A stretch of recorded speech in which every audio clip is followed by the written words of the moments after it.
Ini sudah sejak kapan kamu nyuri-nyuri melakukan pencurian ini sudah berapa kali? Sudah sejak kapan? Sebelum puasa. Sampai dengan saat ini sudah berapa kali? 17 kali.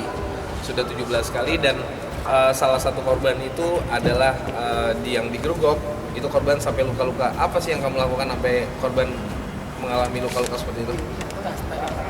Tas ditarik pada saat dia lagi naik motor.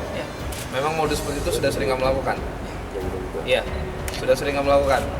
Teman kamu ini satu lagi nih yang kemarin melarikan diri. Di mana tempatnya? Tempat tinggalnya di mana? Di Payabakong.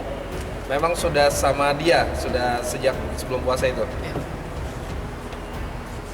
Terus berapa banyak sih kamu dapat uang dari hasil pencurian itu biasanya? Rata-rata? 2 juta ada. Uang itu buat apa?